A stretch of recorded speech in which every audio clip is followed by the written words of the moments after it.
अस्सलामु अलैकुम प्रिय दर्शक उद्भावनी अस्सलामु अलैकुम वीवर, फिर से बहुत ही ज्यादा इम्पोर्टेंट वीडियो आप लोगों के साथ शेयर करने वाले हैं। बांग्लादेश की नेवी को क्या वीवर तुर्की का ये जो जदीद तरीन मॉडर्न किस्म का यूएवी वॉरशिप है इसको बाय करना चाहिए। बांग्लादेश की नेवी के लिए ये बहुत ही ज्यादा बेनिफिट दे सकता है। क्या इन फ्यूचर में बांग्लादेश इसको अपना हिस्सा बनाएगा?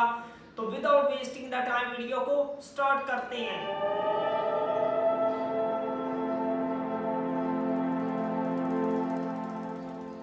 আসসালামু আলাইকুম প্রিয় দর্শক উদ্ভাবনী সমরাস্ত্র তৈরি করে বেশ কয়েকটি চমক দেখিয়েছে তুরস্ক। এবার তারা বিশ্বের প্রথম ড্রোন ক্যারিয়ার উন্মোচন করে আবারও ডিফেন্স টেকনোলজি অ্যানালিস্টদের মুখ হাঁ করে দিয়েছে। হ্যাঁ, ব্যাপারটি অবাক হবার মতোই। কেন তা অবাক করার মতো ব্যাপার এবং কিভাবেই বা এই ড্রোন ক্যারিয়ার ভূমধ্যসাগরে অবিশ্বাস্য লেভেলে তুর্কি সামরিক প্রভাব বাড়াবে সেটাই দেখাবো আপনাদের। সো $1 বিলিয়ন মূল্যের এই তুর্কি যুদ্ধজাহাজের বিস্তারিত জানতে ভিডিওটি শেষ পর্যন্ত দেখুন এবং সাবস্ক্রাইব করে আমাদের সাপোর্ট দিন, উৎসাহ যোগান।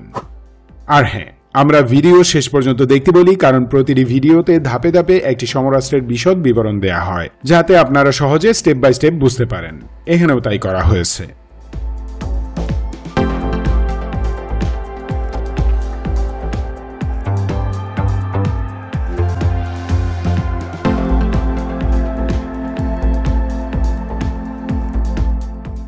ডিয়ার ভিউয়ার্স, মেডিটেরানিয়ান অর্থাৎ ভূমধ্যসাগরে তুরস্ক একটি প্রভাবশালী পার্টি। তারা ন্যাটোর দ্বিতীয় বৃহত্তম আর্ম ফোর্সেস।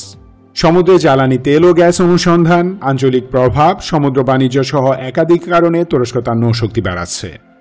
তাছাড়া ইসরায়েলি হুমকি মোকাবেলায় দুর্ধর্ষ মিলিটারি পাওয়ার থাকা চাই।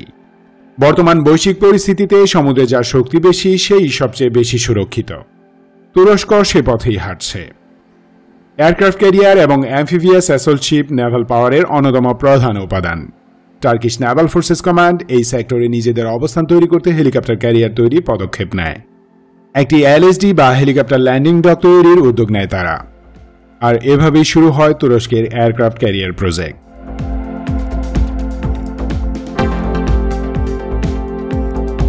তুর্কি নেভি এলএসডি তৈরির জন্য ওপেন টেন্ডার দেয়। বিজয়ী হয় স্প্যানিশ নেভাল শিপ বিল্ডার নাভান্তিয়া। চুক্তি অনুযায়ী নাভান্তিয়া কোম্পানি তুরস্কের সেরেফ শিপইয়ার্ডের সাথে জয়েন্টলি কাজ শুরু করে। নাভান্তিয়া সেরেফ শিপইয়ার্ডকে তাদের নির্মিত হুয়ান কার্লোস 1 হেলিকপ্টার ল্যান্ডিং ডকের ডিজাইন প্রদান করে। জাহাজটি নির্মাণের জন্য প্রয়োজনীয় প্রযুক্তি, মেশিনারিজ অ্যান্ড ইকুইপমেন্ট এবং কারিগরি তথ্য সরবরাহ করে স্পেন। তুরস্কের একদল ইঞ্জিনিয়ার অ্যান্ড টেকনিশিয়ানকেও তারা প্রশিক্ষিত করে দেয়। আর এভাবেই এয়ারক্রাফট ক্যারিয়ার টেকনোলজি পেয়ে যায় তুর্কিরা।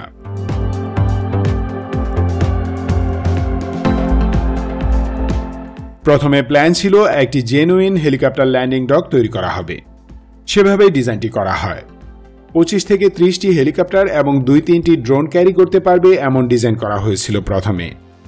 কিন্তু পরে সেই প্ল্যান খানিকটা চেঞ্জ করে এলএসডিকে লাইট এয়ারক্রাফট ক্যারিয়ারে পরিণত করে তুর্কি নৌবাহিনী।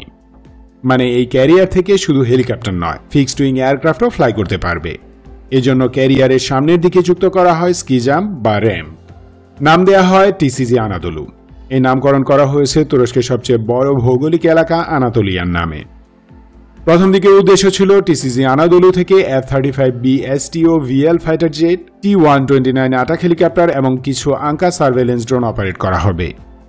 কিন্তু S-400 ইস্যুতে ক্ষিপ্ত হয়ে আমেরিকা তুরস্কের অর্ডার করা F-35 এর ডেলিভারি ক্যান্সেল করে দেয়। বাদ দেওয়া হয় সেই প্রজেক্ট থেকে। ফলে বিকল্প চিন্তা করতে বাধ্য হয় তুরস্ক। শেষমেশ প্ল্যান করা হয় যে টিসিজি আনাদোলু থেকে বাইকার ডিফেন্সের তৈরি বাইরাক্তার TB3, MIUS ও টার্কিশ অ্যারোস্পেসের তৈরি হুরজেট অপারেট করা হবে। পাশাপাশি হেলিকপ্টারও থাকবে।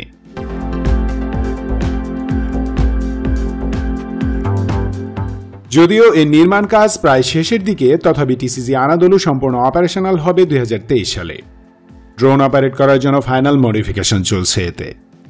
তুরস্ক ছাড়া একমাত্র আমেরিকা তার এয়ারক্রাফট ক্যারিয়ারগুলো থেকে বিভিন্ন শ্রেণীর combat, surveillance and logistics drone operate করার প্র্যাকটিস করছে। এসব ক্যারিয়ার থেকে ড্রোন মোতায়েন করা হচ্ছে মেইন এয়ার অপারেশনের পাশাপাশি।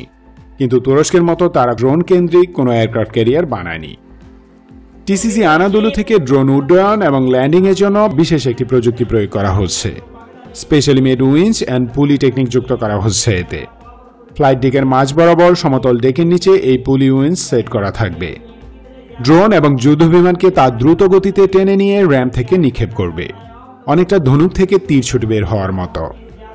পুলির এই ফোর্সের পাশাপাশি এয়ারক্রাফটের ইঞ্জিন উৎপাদিত থ্রাস্ট বা ধাক্কাও আকাশযানকে উড়তে সাহায্য করবে। এই সিস্টেমে টিসিজি আনাদোলু থেকে সর্বোচ্চ 12 টন ওজনের যুদ্ধবিমান লঞ্চ করা।